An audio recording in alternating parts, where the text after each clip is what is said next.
Welcome back to another live film with Shopman's YouTube channel. Let's get into it. NBA on CBS. Continue on my third part of a series that I began yesterday. Sports on television. I did one on NBA on NBC, NBA on ABC. Now I'm going to be doing one on NBA on CBS. I mean, to me, the best coverage of the NBA, to me, historically, has always been CBS. And the reason why, because when Magic and Bird came to the league, that's when the NBA exploded. They saved the NBA. They did. When they came into their own, Celtics and Lakers, that was something to watch before Jordan. And I think the CBS coverage was better. The theme music was better. You had great commentators, great analysts, great play-by-play men. Dick Stockton, Tommy Heinsohn, Kevin Lockery, Hubie Brown, Billy Cunningham, Bill Russell, you know, Brent Musburger, Pat Summerall. I think even he did some NBA games. I think he did the game. I think he did the finals between the Bucks and the Celtics. And remember, the Bucks used to play in the Western Conference, not the Eastern Conference. So, I mean, those moments, man, on CBS, Dr. J doing what he did, that shot, that reverse shot they made against the Lakers in 1980. Bill Walton, stuff that he was doing with Portland against Philadelphia. You know, the Celtics Lakers rivalry. All that was on CBS. Isaiah Thomas, the coming out party of the Bad Boys, of the Pistons. Isaiah and those guys. Dominique Wilkins doing what he was doing. Michael Jordan, obviously. Scoring 63 points on CBS Sports. Tommy Heinsohn and Dick Stockton did that game as that 86 Celtics team. So let's get into it, man. The history of the NBA on CBS and something that you may not see again. I mean, right now, the NBA is on NBC. They got the package again that they had lost it from 1990 to 2002. They had it from 1954 to 1962. And now they got it back again.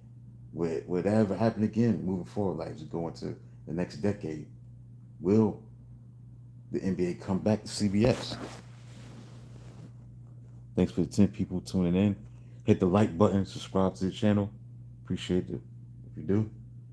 Um, who knows? But back then, man, it was just great. Now let's get into the historical aspect of this NBA on CBS.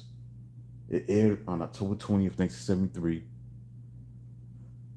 and it ended on June 14th, 1990. So they had it for 17 years. Yep. In the early 70s, CBS did have the American Basketball Association games, the ABA. They did air that, the annual All-Star game. It's like the playoff games. So that was going on in the early 70s. The ABA. Pat Summerall served as CBS analyst on some ABA games, and Don Cricket did play-by-play. And Game 5 of the 1970 ABA Finals was nationally televised by CBS on Saturday, May 23rd at 3 p.m. Eastern Standard Time. Indiana versus Los Angeles. And the broadcast was blacked out in Indiana of that league's 1972-73 season. CBS lost its television airing rights as they started airing NBA games in its 1973-74 season onward. So during CBS' first few years of covering the NBA, CBS was accused of mishandling their telecast. There were criticisms like CBS playing too much loud music, the lack of stability with the announcers, regionalizing telecasts, billing games as being between star players instead of teams, devoting too much attention to the slam dunk and instant replays. Regular features include a pregame show that consists of many teams of celebrities and active and former NBA players competing against each other. A halftime show called Horse. The NBA eventually took notice of the criticism, managed to persuade CBS to eliminate its original halftime show, and its place came human interest shows about the players. There also was a possibility that CBS would start televising a single national game on Saturday afternoons. Thanks for hitting the like button if you're new to the channel. Make sure you subscribe to the channel. Other adjustments that CBS made in hopes of improving its coverage, including hiring reporter Sonny Hill to cover the league on a full-time basis. CBS also put microphones and cameras on team huddles to allow viewers to see, hear coaches at work. Finally, CBS introduced a halftime segment called Red Auerbach on Round Ball, featuring the Hall of Fame Boston Celtics coach. The segment intended not only to educate CBS viewers of the complexity of the pro game, but teach young players how to improve their skills. They also introduced an audience to an all-star team based on Auerbach's criteria, such as screening and passing. And on Red on Brown Ball halftime segment that appeared on CBS NBA telecast in the 73-74 season, Auerbach and referee Mindy Rudolph discussed and demonstrated the practice of flopping with obvious disapproval. Sandy Grossman was the chief director of broadcasting NBA games on CBS during the early 70s. Grossman innovated using music at the break of the basketball games. And after he played The Hustle by Van McCoy, McCoy sent him a gold record thanks of his promotion. ABC, meanwhile, filled the void left by losing the NBA by counter-programming Wild World of Sports on Sundays and against CBS NBA coverage. Pat Summerall worked the Masters for CBS during the April 14th weekend in 1974. In the 1974-75 season, CBS covered 43 games, including all 4 of the NBA Finals. The 1975-76 season, CBS had asked the NBA to schedule both games on January 25th so he could choose which one to televise. They had to talk about the slam dunk contest. During the 1976-77 season, the NBA's first after ABA-NBA merger brought 4 American Basketball Association teams to the league. CBS held a slam dunk contest that ran during halftime of the Game of the Week telecast. Don Criqui was the host of this particular competition. It pitted Larry McNeil of the Golden State Warriors against virtual champion and winner Darnell Dr. Dunk Hillman of the Indiana Pacers. It took place during the Game 6 of the 1977 NBA Finals. At the time of the final, Hillman's rights had been traded to the New York Nets, but he had not yet signed a contract since he was not officially a member of any team. Instead of wearing a jersey, he competed in a plain white tank top. Then for the post-competition interview, Hillman donned a shirt with the word Bottle Shop, the name of an Indianapolis liquor store which is still in existence. It was responsible for City Park Softball League team for which Hillman played left field, and the other team he was a member of at the time. Other players to compete in the slam dunk tournament, including Julius Erving, Kareem Abdul-Jabbar, George Gervin, and Moses Malone. CBS, anxious for star power, gave David Thompson the opportunity to be eliminated 3 times. Then you had the horse competition in the 1977-78 season at halftime. The horse competition during the Game of the Week telecast. Don Criqui hosted with Mindy Rudolph officiating. 32 players included Rick Barry, Pete Maravich, Joe White, George Gervin, Doug Collins, Bud Westfall, and Bob McAdoo competed in a round-robin single elimination tournament each week. Barry was eliminated in the first round by Earl Taylor of the Los Angeles Lakers. Mark Maravich and Westfall made it to the final, which was scheduled to take place at halftime of Game 2 of the 1978 NBA Finals. Maravich was injured and unavailable, so CBS instead had Westfall shoot a free throw against Bagman, who was Rick Barry, who was on the announced team wearing a paper sack over his head. Westfall with the bag over his head as well made the free throw. Barry missed. CBS awarded him the trophy. Then you got to the tape delay and playoff scheduling scenario. 1975, 1979, CBS aired all NBA games, Finals games live, usually during the afternoon. Live NBA Finals game coverage on the network resumed in 1982. But during this era, the CBS aired weeknight playoff games from earlier rounds on tape delay at 11:30 p.m. Eastern Standard Time, airing games live when the game site was in the Pacific time zone. CBS continued this practice until at least the mid-80s. CBS did not want sportscasters to give the final score on the late evening newscast aired by its local affiliates. The network preferred the games to not be over by that time if they were going to be aired on tape later that night. Most games on CBS were either at 8:30 or 9 p.m. local start. In this instance, CBS aired the games 1 to 3 of the 1981 Western Conference Finals between the Houston Rockets and Kansas City Kings. Both Western Conference teams finished with a 40-42 record. Instead of the Eastern Conference Finals between the Boston Celtics and the Philadelphia 76ers, who both won 72 games and lost 20. 1986 was the last year that CBS aired an NBA playoff game on tape delay. The network's final delayed playoff broadcast was Game 3 of the Western Conference Finals between the Los Angeles Lakers Houston Rockets game at 11:30 p.m. Eastern Standard Time after having a 9:30 tip.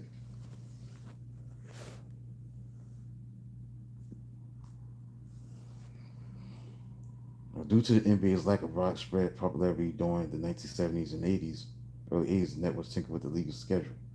However, individual CBS affiliates did some tinkering, with many outright refusing to air NBA programming, such program done much of CBS partnership with the league.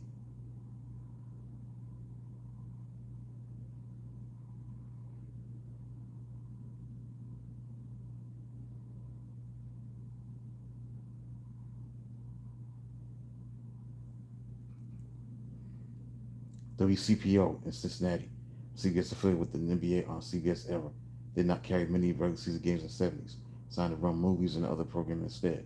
The city had lost Cincinnati Royals when they moved to Kansas City and Omaha. In 1972, Cincinnati has not had NBA teams since. An NBA ABC affiliate post 1996, WCPO has carried that network's regular season playoffs since ABC and ESPN gained broadcasting rights to the NBA 2002. Other markets that hardly aired NBA games during the early half of the CBS era included Baltimore and Atlanta. So there's information about that. Then you had the scheduling history overview.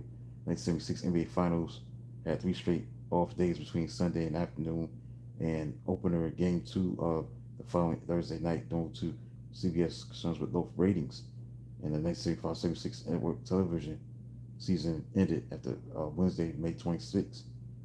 Accordingly, CBS allowed Game 1 to be played on Sunday afternoon, since the ratings would not count, but would not permit Game 2 to be played and live in prime time, thus the NBA waited until Thursday night. For Game 3 of the finals, CBS forced the NBA to start the game in Phoenix at 10:30 a.m. local time on Sunday morning. This was done to accommodate the golf telecast that afternoon. Many local clergymen was outraged as attendance at certain church services were drastically reduced that day. 1977 CBS NBA schedule was composed of 6 regionalized telecasts on Sunday. The network would air one national game if they felt that the matchup itself warranted national coverage. CBS also could stage a doubleheader and switch from a one-sided game to a close one. During this period, the network stopped airing any games during prime time for the NBA Finals. CBS started airing several West Coast games at 11:30 p.m. Most of the early games, like the NBA, tried to assist CBS allowing the network to choose any game wanted to broadcast, involving small market teams like Port Trailers that were and the players that had won the championship. CBS wanted the NBA to start Game 6 at the finals at 10:30 local time on Sunday morning to accommodate golf telecasts that kept it open. The NBA refused, and CBS agreed to start a new start in Portland. Even though this was the finals clinching game, CBS cut away from its NBA coverage very quickly after the game ended, skipping the trophy presentation in the Trailblazers locker room to instead televise the golf tournament. In 1978, NBC aired Saturday afternoon college basketball games, while CBS had doubleheaders on Sunday afternoons. Most independent stations aired local professional college games. CBS started to fear that their ratings suffered as a result of too many basketball games being aired on television at once. As an experiment of sort, the network decided to air the first 2 games of the conference finals at 11:30 p.m. Eastern Standard Time. That was going on at the time. The tape delay aspect of things, 79, same thing. Game 2 and 5 of the Eastern Conference Finals were televised live. Game 7 was broadcast on tape delay. Game 3 and 6 of the Western Conference Finals aired live. Game 2, 5, and 7 were televised via tape delay. That's how it was going at the time. And then 1979-80, the network NBA ratings had bottomed out with the regular season rating for broadcast 6.4. The network had eliminated its regional coverage and only used 2 play-by-play announcers like Brent Musburger and Gary Bender, and 3 color commentators like Bill Russell and Rod Hundley, who teamed with Musburger, and Rick Barry, teamed with Bender. So stuff like that. CBS felt that showing the NBA Finals game was not worth preempting their Friday night lineup. The fast smash hit Dallas in particular, doing make sweeps, although the iconic episode in which Gerald Ewing was shot aired on March 21st, 1980. Dallas was already in summer reruns. The consensus was that a basketball game in prime time would have drawn fewer viewers. As a result, CBS used to regularly run NBA games in 11:30 p.m. time slot. For the 1980-81 NBA season, NBA Finals. Rather, CBS scheduled games 3 and 4 on back-to-back days, Sunday and Saturday, to avoid a strategic delay game. That's how it was at the time. I'll be redundant, but that's how it was going on at the time. I mean, the times these games that were shown, tape delay and stuff. Next 80, 81, the network hit rock bottom, pointing to the tape delay era for CBS.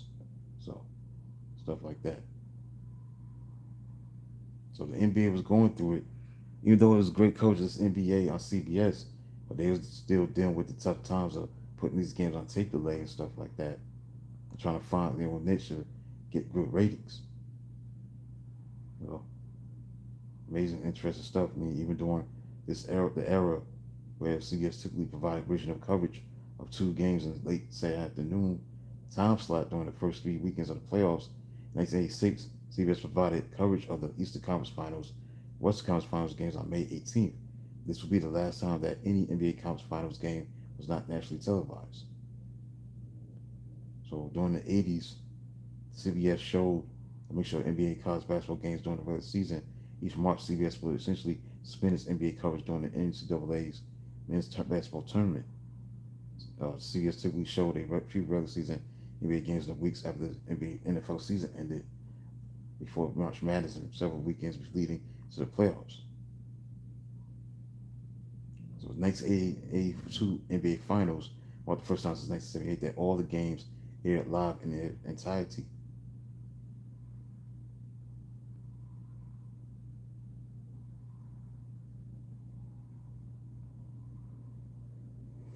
So 1982-83 season, CBS significantly reduced the number of regular season broadcasts from 18 to 4. The rationale was that cable television networks like USA Network and ESPN was carrying a large number of regular season games.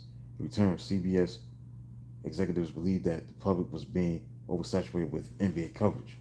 So CBS added 2 broadcasts in November near the end of the 1982 National Football League player strike. The 57-day walkout ended on November 16th, and games resumed 5 days later.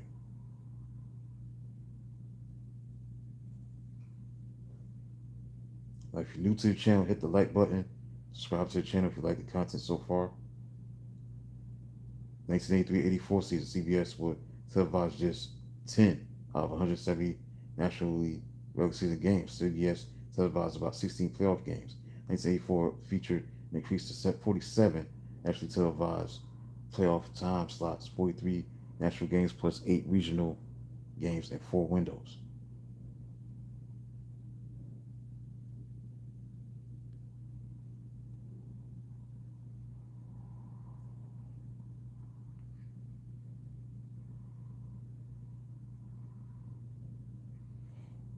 Then on May 12, 1985, during the halftime of the 76ers Celtics playoff game, CBS televised the first NBA draft lottery. That was something that was big.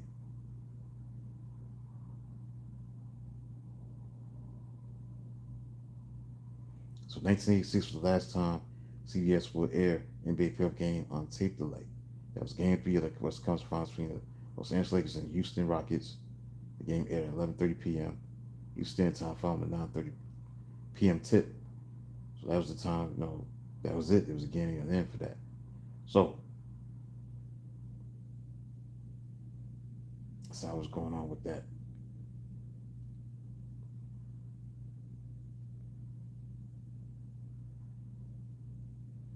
So 1987, CBS provided primetime coverage for Game 6 of these conference finals, marking this network's first pre-finals primetime playoff telecast since 1975. CBS was able to do this because the NBA decided to push the finals back from late May until early June. So with the finals starting a week later, the awkward long pauses between games 1 and 2 were no longer required. Because of this, instead of Game 2 of the finals being shown on the first night after the sweeps ended, CBS could show Game 6 of the conference finals.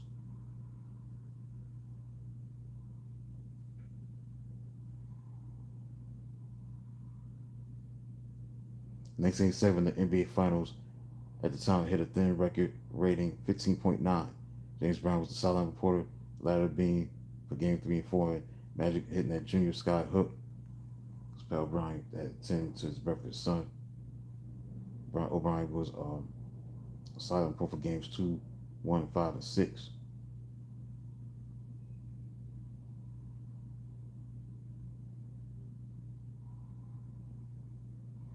Now we get that part of the 80s. Again, things just started changing.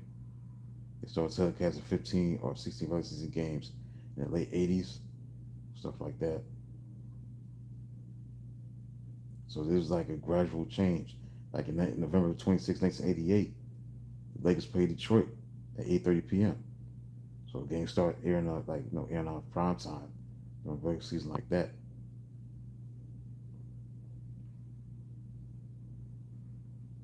So you had a resurgence, from 1984 to 1987 because of Magic and Bird playing in the finals against each other in 84, 85, and 87.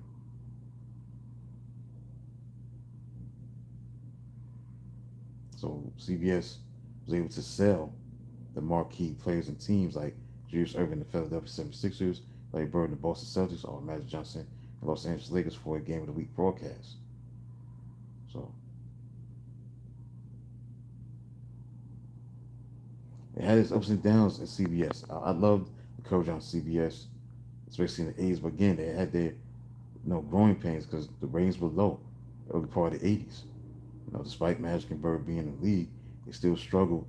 Even the 1981 NBA Finals, that's the finals where the Celtics played the Houston Rockets, like Bird's first NBA championship.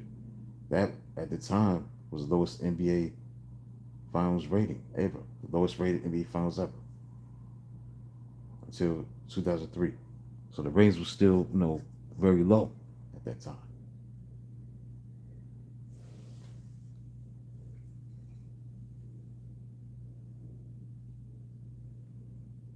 Yep. So he went through the growing things at that time, but it still was going through a difficult situation until later on you start to see things getting better eventually. So that was the period.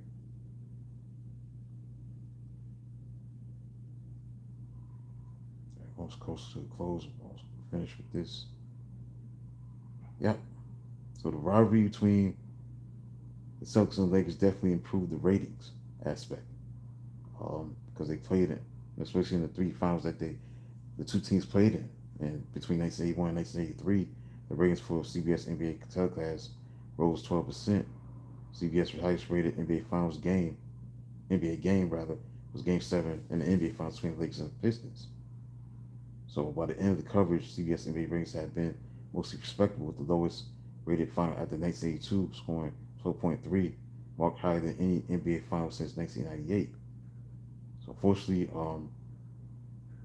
NBC agreed to a contract with the NBA to televise the game, and that was the end of NBA on CBS. Then as we go into the 90s, things were skyrocket. Now the reason why CBS lost the package was because the NBA was skyrocketing in popularity, and Commissioner David Stern wanted more exposure. So this meant that he wanted more than 15 games a year shown on network television. So CBS didn't have the room to broadcast double and triple headers every Sunday, like NBC could because of the NFL college basketball coverage. Additionally, CBS had recently signed deals with Major League Baseball and to the Olympics, making it even more difficult to accommodate the NBA's request for more over-the-air telecast. So CBS was pretty much destined to cut ties with the NBA by 1990. So that's the reason why you won't see CBS no more covering the NBA, because that reason.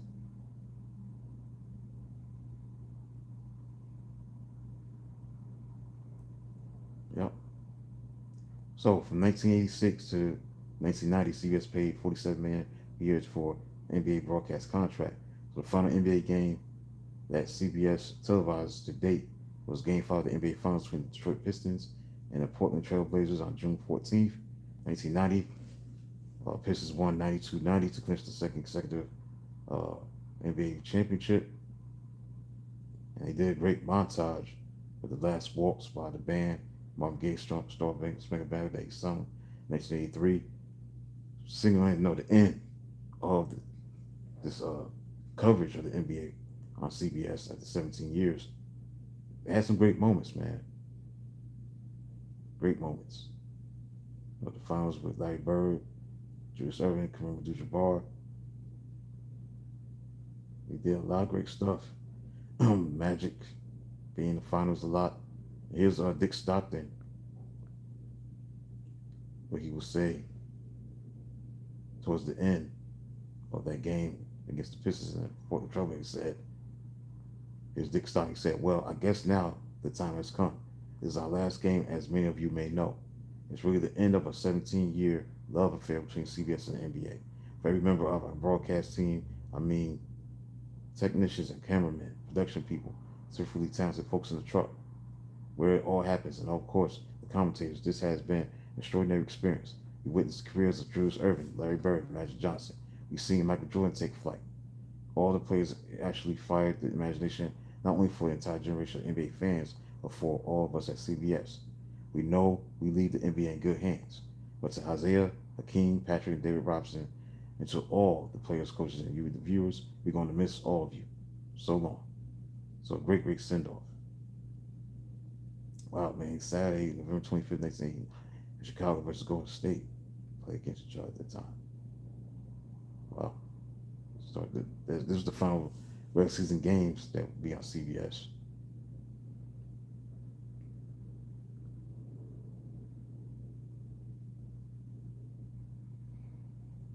Yeah, it was a great, great journey, great ride. Brent Musburger doing his thing, covering the NBA Finals as an announcer, a host, play-by-play guy.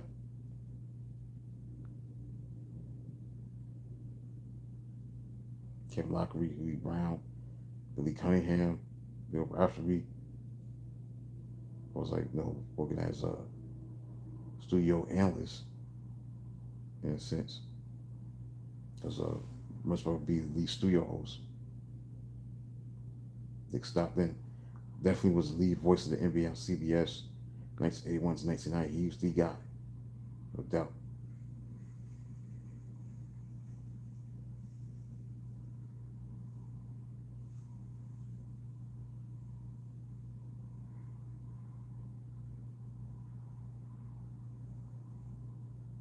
Had Elgin Bell, he was he was an analyst. Bill Russell, Rick Barry, Steve Snapper Jones.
These are a list of the announcing teams that came about from 1980, 81, all the way to the end of their coverage.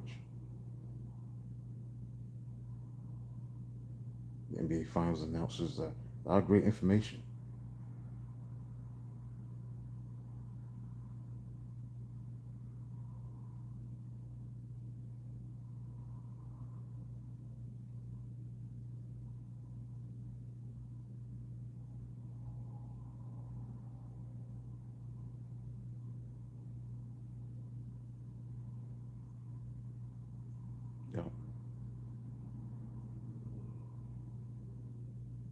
Because 1980-81 season, you had Gary Bender, Bill Russell, Rick Barry, that was the number one team.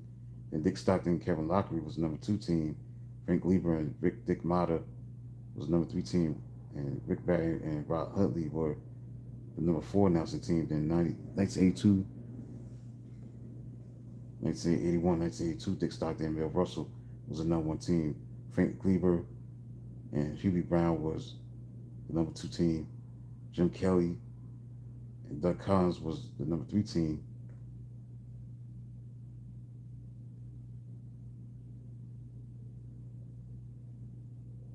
Then Ed Doucette and Kevin Lockery. This goes on and on. No, Dick Stockton, Bill Russell, Brent Musburger, Kevin Lockery, Frank Lieber, Doug Collins, Jim Kelly, Bill Raftery, 83, 84, Dick Stockton, Tom Heinsohn, Brent Musburger, Kevin Lockery, Barry Bender, Doug Collins, Frank Lieber, James Brown, Dick Stockton, Tom Heinsohn, Brent Musburger, Brown, Gary Bender, Doug Collins, Frank Lieber, James Brown, 85, 86. So you got Dick Stockton, Tommy Heinsohn, Brent Musburger, Billy Cunningham, Gary Bender, Hubie Brown, even Jim Nance. Mike Patrick did games with Doug Collins. Jim Nance called 3 games for CBS in 85, 86. Ron Lundquist and Hubie Brown did games in 86, 87. Tim Brent, Billy Packer, Brent Musburger, and Billy Cunningham. Dick Stockton, Tom Heinsohn. Yep.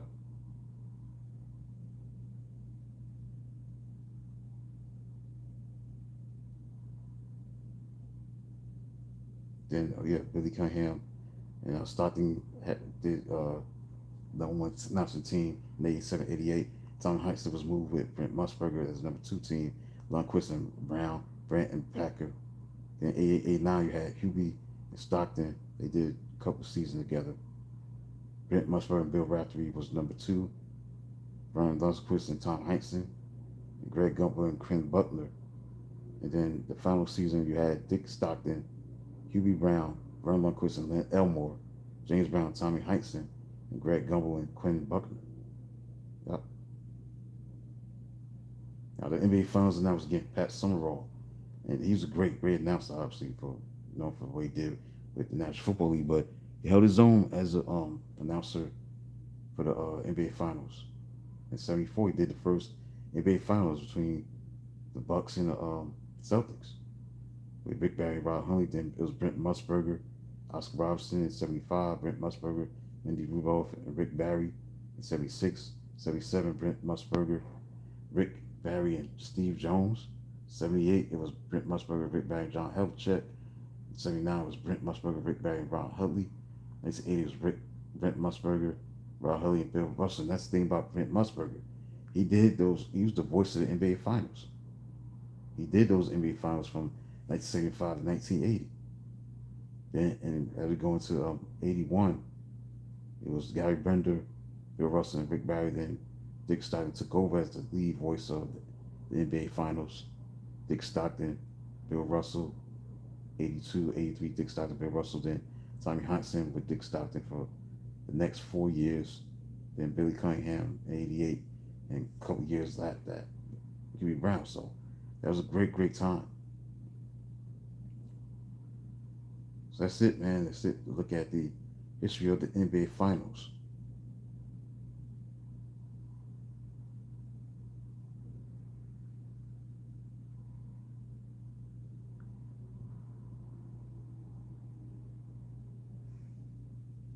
NBA Finals. And the NBA on CBS. The history of the NBA on CBS. Be back with another live feed real soon. Until then, talk to you soon.